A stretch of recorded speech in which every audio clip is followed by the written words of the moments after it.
politics now. Eurosceptic Tory MPs have reacted with anger to claims that the government could pursue a Swiss-style deal with the European Union. Well, Number 10 has categorically denied that the idea is on the table, but last night Nadine Dorries warned Rishi Sunak not to pursue anything that could jeopardise the UK's sovereignty, adding that voters needed to know that Brexit was safe. Well, let's talk about this a bit more with the Deputy Digital Political Editor at the Daily Express, Dan Falvey. Good morning to you. Downing Street have come out quite ardently and said, we're absolutely not considering this. This is not on the table. We understand the political implications of undermining the decision of the British public, which was to leave the European Union. Yeah. And if you thought Brexit was done, you might have thought that that meant the debate was also done, but clearly not. We're still here now, we're still debating this, still talking about this.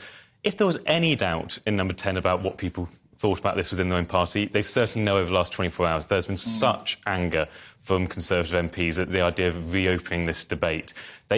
Conservative MPs have been saying, look, this is done, we need to move on, and quite frankly, there's enough rifts already in the Conservative Party over the autumn statement. Lots of anger about those tax-raising measures that were put in place on Thursday. To now re-talk about Brexit, this is a party that is in danger of tearing itself to pieces. Yeah, and you mentioned that, Lord Frost, Steve Barclay, they both came out and said this needs to be completely removed from the table. Nigel Farage was coming back, saying that the Tories deserve to be crushed if this is true. This is completely dominating the conversation. And lots of people, I think, with some justification, think there might be something in this. It's not just rumour. And the other problem that they've got, though, is that, let's not forget, in 2019, Boris Johnson won a number of red wall seats in the north of England that normally vote Labour on the promise to get Brexit done.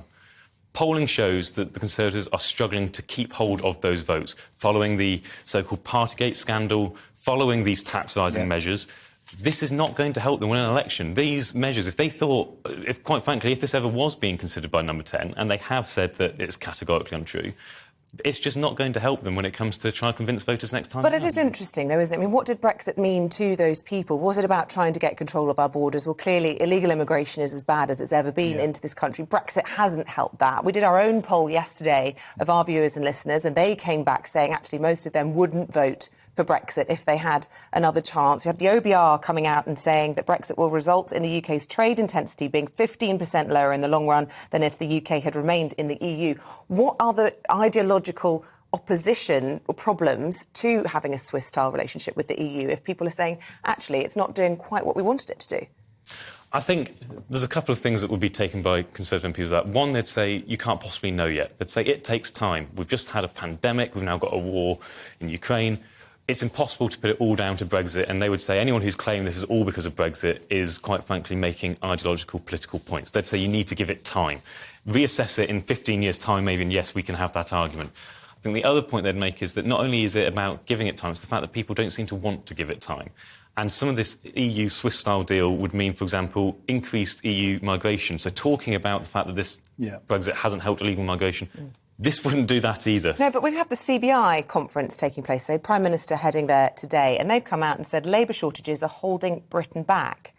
I mean, do we not have a problem with filling some of these roles? Would it not be good to be able to make it easier for Europeans to come in and fill many of these roles? Let's not forget, the whole thing was about take back control in 2016. It was not about necessarily stopping immigration. It was about having control of it. There was nothing to say that in Number 10 they can't ease some of those measures to make it easier for certain roles for more migration. That can be done outside the EU, and that's what Conservative MPs they'll be saying. They'll be saying, you don't need to do this by going back into the EU or going for a Swiss-style deal. You can do this by, in those areas where we need more people, relaxing the restraints on it. Or Brexiteers might argue a better option, rather than relying on cheap immigration, labour coming in that way, is to increase wages for British workers or to incentivise them to get back to work. So I think people are rightly concerned about the open borders of this, and also ECJ is part of the Swiss deal, so there's more oversight of laws from the EU, and also paying a fee. The Swiss pay a fee to the European Union. All of that added together, I think most Brexiteers fear is a severe rowing back. Is that right?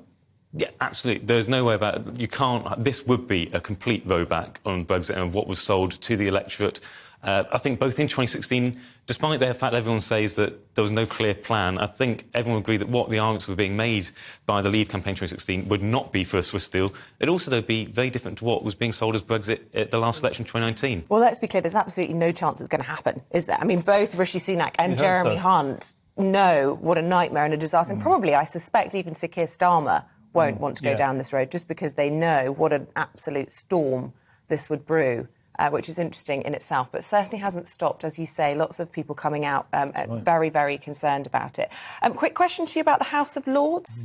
Sir Keir Starmer saying that it really needs to be an elected second chamber. What do you make of all of that? Well, I think the polling consistently shows that actually the majority of the public think the current House of Lords system is out of date and it needs reform. The thing about when you say we're going to go for an elected second chamber, it opens up all sorts of questions constitutionally. What happens about, for example, when the King's speech happens? Does that happen in the House of Lords? How does it all work? Does that mean that it's proportional representation? Is it elected the same way that the House of Commons is? Are elections done at the same time? It's all great, but once you open up this rabbit hole, there's so much you need to, thrash out in detail-wise. The biggest question I would say is who elects them? Is it the electorate, the public? Or is it jobs for the boys? Would it be MPs voting in a second chamber, which really, I think, is up to all Makes it no difference. Lackeys and donors still get a sweet And I job. don't think we've had any of those answers. Keir Starmer said, look, I want to reform it, but we need to look into it and set out exactly what those reforms are. So we don't actually have any clear plans to what Labour wants to do on that. Well, perhaps we'll get a clearer idea during some of our political interviews with Labour a little bit later in the show. But Dan, for now, thank you very much indeed. Cheers.